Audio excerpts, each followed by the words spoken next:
Halo semuanya, kembali lagi bersama gue Navi. Oke, hari ini kita akan membahas salah satu kasus yang sangat unik, yaitu kasus yang diawali oleh promosi besar-besaran yang dilakukan oleh brand Pepsi di Filipina. Siapa yang menyangka jualan barang promosi bisa berujung nyawa melayang. Kasus yang dikenal dengan nama number fever ini bahkan sampai sekarang menjadi contoh yang sangat berusaha dijauhi oleh brand-brand lain. Karena kalau ada kesalahan bisa berakibat fatal. Kalau punya strategi marketing harus mateng. Kalau ada kesalahan harus ada backup plan. Gimana caranya untuk menanggulangi solusi dari kekacauan yang terjadi. Bukan cuma main jualan promosi diskon gitu aja. Jadi kok bisa jualan ujung-ujungnya malah bikin orang-orang meninggal. Nah, langsung aja yuk kita bahas.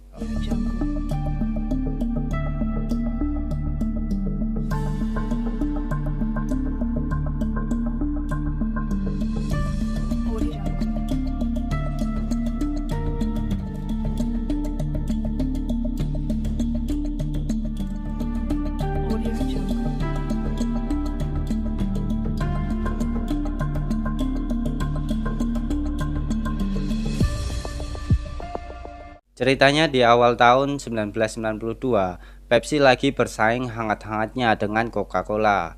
Kalian tahu kan beberapa produk Pepsi? Nah, dia kalah pamor dibandingkan brand Coca-Cola, kayak Sprite, Fanta gitu. Jadi pihak marketing Pepsi muter otak, gimana sih caranya untuk menaikkan tingkat penjualan? Promosi apa yang harus mereka lakukan gitu kan? Gimana caranya supaya masyarakat Filipina lebih menyukai brand mereka? Waktu lagi berembuk berdiskusi mencari ide, salah satu pemimpin eksekutif Pepsi yang bernama Pedro Vergara mencetuskan sebuah konsep ide yang sangat menarik. Tapi idenya ini berbeda dari orang-orang yang lain. Idenya dari awal tuh udah cukup gila gitu ya. Ide yang akhirnya dinamai number fever ini, konsepnya agak mirip sama lotre gitu. Nah, Pedro menyarankan untuk mencetak tutup botol Pepsi dengan angka. Di bawah angka ini nantinya juga ditulis nominal uang gitu. Nah, nantinya di waktu-waktu tertentu pihak Pepsi akan menayangkan nomor berapa yang bakal memenangkan hadiah. Ibaratnya nih, singkatnya aja kalian beli Pepsi terus ditutup botolnya ada nomor 305 di bawah. Oke, nanti pas nomornya ditayangkan 305 dan punya kalian itu di bawah nomor itu ada 1 juta peso, berarti kalian mendapatkan 1 juta peso. Nah, kalau misalkan di bawah nomor kalian itu 500 peso, ya kalian dapat 500 peso gitu. Paham kan? Nah, hadiah-hadiah yang ditawarkan oleh Pepsi itu berjumlah sekitar 100.000 peso sampai dengan 1 juta peso. Nah, 1 juta peso itu bisa dibilang apa ya, 611 kali UMR-nya Filipina waktu itu. Dan nomor-nomor cantik ini dicetak oleh pihak Pepsi ke botol-botol minuman yang paling diminati dari brand mereka, seperti Mountain Pepsi dan 7 Up gitu. Dan ternyata nomor-nomor cantik ini bakal diumumin oleh Pepsi setiap malam di channel 2. Siapapun yang punya tutup botol yang nomornya persis tertayang di layar televisi, berarti itu adalah pemenangnya.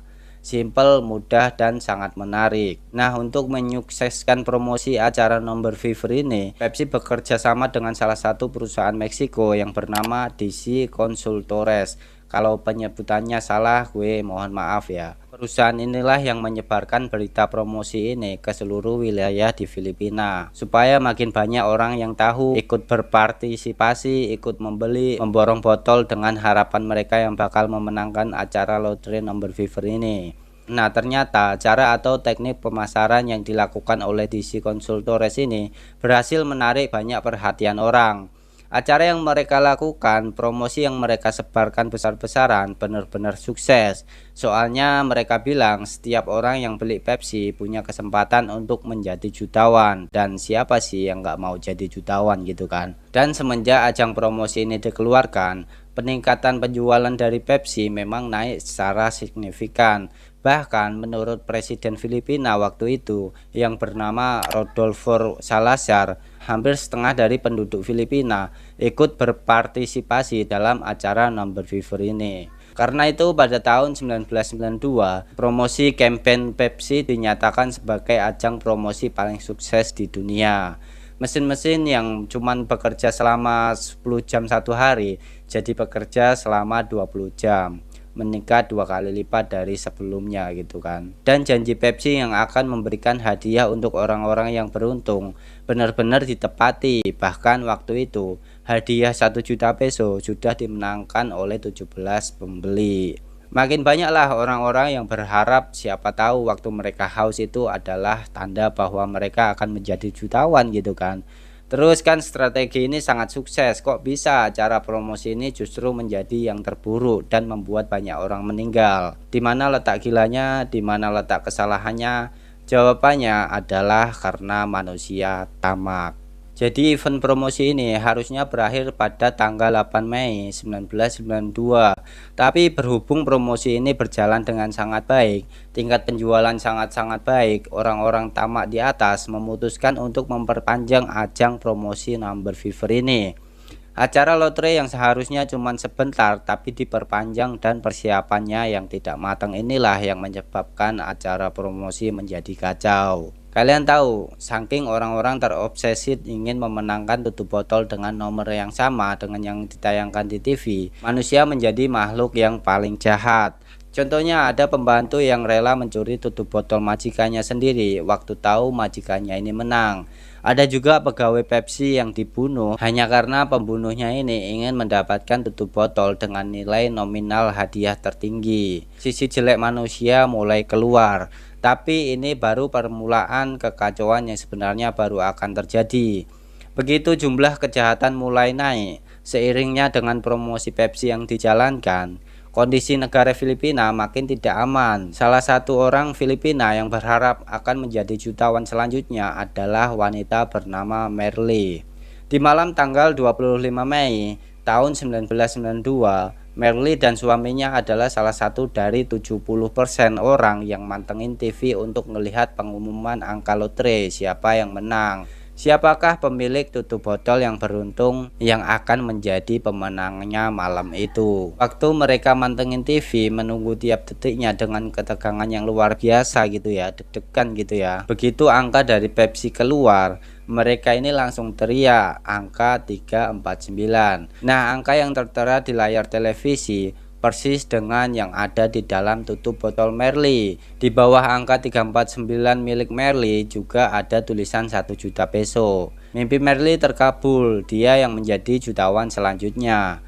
Malam itu pasangan suami istri ini langsung lari-lari heboh, nari-nari di depan TV gitu kan, seneng banget. Siapa sih yang nggak seneng dapat 1 juta peso gitu kan, 611 kali UMR gitu. Itu bisa kerja berapa tahun tuh duitnya kalau terkumpul gitu kan. Nah, waktu Merly dan suaminya lagi berdansa, berpesta, merayakan kemenangan mereka, di rumah orang-orang lain rupanya ada banyak juga yang ikut pesta. Contohnya salah satu tetangganya di rumah Ernesto de Guzman de Lina yang berprofesi sebagai tukang beca. Ernesto bahagia gitu kan, nangis-nangis dan teriak-teriak karena tutup botol yang bernomor 349 yang seharga 500 peso yang tayang di televisi. Pokoknya nggak peduli berapa nominal yang tertulis di bawah angka. Selama nomor 3 digit itu yang keluar, itulah yang akan dimenangkan oleh siapapun yang punya nomor itu. Paham kan? Itulah kenapa Merly memenangkan 1 juta peso dan Ernesto memenangkan 500 peso. Nggak pedulilah berapapun nominalnya di bawah, yang jelas 349-nya udah keluar gitu. Nah, tapi Merly dan Ernesto itu bukanlah satu-satunya orang yang bahagia malam itu, geng. Ada juga seorang supir taksi yang punya 3 tutup botol 349 dan masing-masing bertuliskan 1 juta peso. Kalian bayangin gimana bahagianya supir taksi ini. 3 tutup botol masing-masing 1 juta peso gitu kan, kayak mendadak gitu kan. Nah, jadi besokan harinya mereka yang memenangkan tutup botol 349 ini langsung disuruh untuk datang ke pabrik yang waktu itu terletak di Quezon City di timur laut Manila. Berkumpullah mereka di sana dan beberapa belas orang yang rupanya memenangkan hadiah malam itu. Tapi jumlah beberapa belas orang ini makin lama makin bertambah. Awalnya jadi ratusan, lama-lama jadi ribuan gitu. Ujung-ujungnya malah jadi ratusan ribu orang. Salah satu sekretaris pemasaran Pepsi yang bernama Rosemary Vera langsung bingung, ini kok bisa yang menang banyak banget gitu kan. Ini sebenarnya ada yang error apa gimana gitu. Nah, staff yang kerja di Pepsi mulai pucat lah, kayaknya ada yang salah nih. Kok bisa yang menang ratusan ribu orang? Gimana caranya Pepsi ini bisa bisa membayar orang-orang sebanyak ini. Jelas-jelas ini bakal rugi. Nah, berhubung jumlah orang yang berkerumun di pabrik untuk mengeklaim hadiah mereka semakin banyak, pihak pabrik langsung menelpon kantor pusat Pepsi yang ada di Filipina. Tanggapan dari Pepsi, mereka bilang kayaknya ada yang error dari TV. Harusnya nomor yang ditayangkan bukan 349. Tapi bentar, lagi kami investigasi katanya. Nah, begitu rumor bahwa nomor 349 ini adalah nomor error, orang-orang yang sudah nunggu seharian di pabrik ini marah-marah, mereka ngamuk-ngamuk gitu. Ya tentu aja lah, bayangin malam itu pasti mereka udah tidur sambil mikirin gitu kan, mau beli barang apa aja gitu kan, jadi jutawan mendadak gitu. Jadi ya wajar lah mereka ngamuk, mereka marah malam itu. Mereka nggak peduli kalian yang salah, yang jelas nomor kita yang ditayangin. Bukan salah kita, kan kalian janji nomor yang ditayangin, nomor yang menang. Tanggung jawab dong gitu kan. Mereka nggak mau meninggalkan pabrik, pokoknya mereka mau uang mereka dibayarkan. Nggak peduli orang Pepsi mau ngomong apa. Nah, nggak lama kemudian pihak Pepsi bilang nomor yang sebenarnya menang adalah nomor 134. Bukan 349. Jadi yang punya tutup botol 349 dipersilahkan untuk pulang karena kalian bukan pemenangnya gitu geng. Nah, para pemilik tutup botol 349 ya pastinya ngamuk gitu kan. Ada yang ngambil batu mereka lemparin gitu ke pabrik ini, pakai barang apa aja lah yang bisa merusak gitu. Truk-truk Pepsi juga yang terparkir juga mereka rusak, mereka hancurin gitu. Beberapa pintu masuk juga berusaha untuk didobrak. Mereka pengen langsung protes langsung dengan orang-orang yang ada di dalam gedung. Dan karena kekacauan ini, di siang hari itu pihak polisi dan juga beberapa tentara semua pada berdiri untuk menghalangi, jadi kayak pagar gitu, buat barisan pagar gitu. Tapi siapa sih yang nggak geram kan? Kayak bayangin kalian ini menang gitu, kalian kira itu menang bakal jadi orang kaya, terus tiba-tiba kayak oh salah gitu kan. Tapi gue paham sih kenapa orang-orang ini kesel. Nah, acara pengambilan hadiah yang seharusnya berurai air mata tangis bahagia justru ujung-ujungnya jadi suasana demo. Orang-orang pada teriak, bawa batu gitu, marah-marah, merusak fasilitas gitu kan. Dan ada 37 truk Pepsi yang dirusak waktu itu. Dan berhubung perusahaan Pepsi di Filipina benar-benar kewalahan mengontrol massa, mereka berusaha untuk menelpon pihak Pepsi yang ada di Amerika, yang tempatnya itu ada di New York kalau nggak salah. Cuman ternyata nggak tahu kenapa kayaknya sih orang-orang Pepsi di New York ini kayak nggak mau ngurusin masalah ini gitu. Mereka ini kayak nggak ngerespon sama sekali permintaan tolong dari Filipina. Jadi benar-benar dari pihak New York ini mereka tutup mulut gitu, nggak mau ikut campur. Nah, para pemenang ini yang frustasi mulai membentuk grup-grup sendiri. Mereka berusaha untuk bersatu gitu memperjuangkan hak mereka.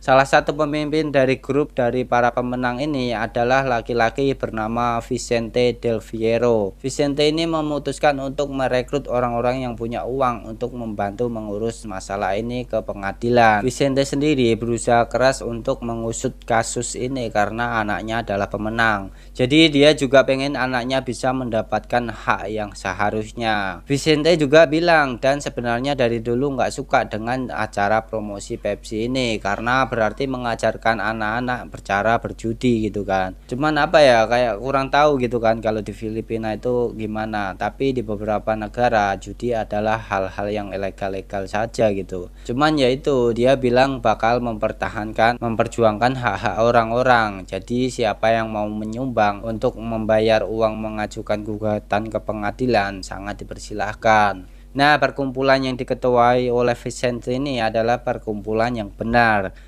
Tapi ada banyak orang-orang jahat di luar sana yang justru memanfaatkan para pemenang untuk dikuras duitnya gitu kan. Jadi ada orang-orang yang bikin perkumpulan nih dan mereka bakal bantuin para pemenang untuk memenangkan di pengadilan. Tapi yang mau gabung ke perkumpulan ini harus membayar sebanyak 1000 peso. Nah, berarti kan tujuan para pendiri kelompok ini sebenarnya adalah uang gitu kan. Mereka sebenarnya juga nggak peduli gitu sama para pemegang botol ini bakal menang atau enggak. Nah, di tengah-tengah kerusuhan ini pihak Pepsi Filipina sadar bahwa kesalahan mereka terletak di pencetakan tutup botol. Ada ratusan ribu orang yang ngantri di depan pabrik, soalnya ada 800.000 orang yang menang. Pepsi mengeluarkan statement mereka mengaku bersalah dan akan membayarkan uang kompensasi kepada para pemenang sebanyak 500 peso. 500 peso gitu kan. Bayangin, para pembuat perkumpulan ini aja minta anggotanya bayar 1000 peso gitu untuk mengusut tuntas kasus ini. Nah, ujung-ujungnya malah pemenang ini cuma dibayar 500 peso. Jumlah yang sangat kecil ini tentunya. Cuma ada sedikit orang yang menerima uang kompensasi ini. Yang lain masih ngotot ingin memenangkan hak mereka gitu. Bahkan dengan membayar uang 500 peso aja dari pihak Pepsi ini mengalami kerugian sekitar 6 juta dolar Amerika. Bayangin, yang mereka harusnya cuan gitu kan, karena tamak jadinya rugi besar. Banyak banget orang-orang yang protes, mereka membakar ban, melempar bom molotov, dan merusak fasilitas apa aja yang mereka lihat ada di jalanan gitu. Saking seremnya situasi waktu itu, semua pegawai eksekutif Pepsi di Filipina dikawal untuk keluar dari Filipina menggunakan pengawal. Bahkan mereka-mereka yang berkebangsaan Amerika juga langsung disuruh pulang gitu, karena hampir setiap hari selalu ada yang berunjuk rasa. Dan di tengah-tengah unjuk rasa ini ada juga yang meninggal karena serangan jantung, pingsan, dan ada juga nih orang yang nggak tahu apa-apa, nggak ikut unjuk rasa gitu kan, tapi juga jadi korban. Wanita Malang ini bernama Anisata. Anisata cuman mau beli beras gitu, tapi malah jadi korban dari klien Pepsi ini. Nah, sebulan setelah kekacauan, terjadi kembali ada ledakan salah satu pabrik Pepsi yang menewaskan 3 karyawan. Dan selama kekacauan terjadi, ada sekitar 10.000 gugatan di pengadilan yang ditunjukkan kepada Pepsi. Akhirnya pada Januari 1993, Pepsi harus membayar uang denda sebesar 150.000 peso pada Departemen Perdagangan dan Perindustrian Filipina karena telah menyimpang dari kampanye promosi yang sudah disetujui oleh pemerintah. Meskipun pihak Pepsi bilang mereka berusaha untuk meredamkan semua kekacauan ini tanpa korban jiwa, tapi pihak Pepsi sudah tidak mau lagi mengeluarkan uang untuk membayar kompensasi kepada siapapun. Masih ingat kan dengan Vicente tadi? Vicente ini menepati janjinya. Dia sampai berangkat ke New York menuntut ganti rugi sebanyak 400 juta dolar gitu. Tapi sayangnya gugatan ini tidak berhasil dimenangkan, dan sampai akhir kasus pun pihak Pepsi tidak mengeluarkan pertanggungjawaban lebih lanjut. Kasus yang disebabkan oleh number fever ini bukan cuma menghilangkan nyawa dan juga menyebabkan kerusuhan geng,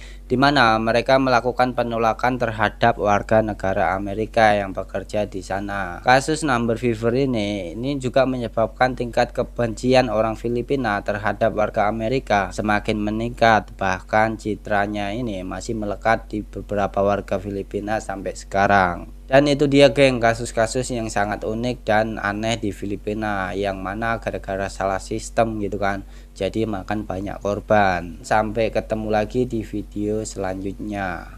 Bye.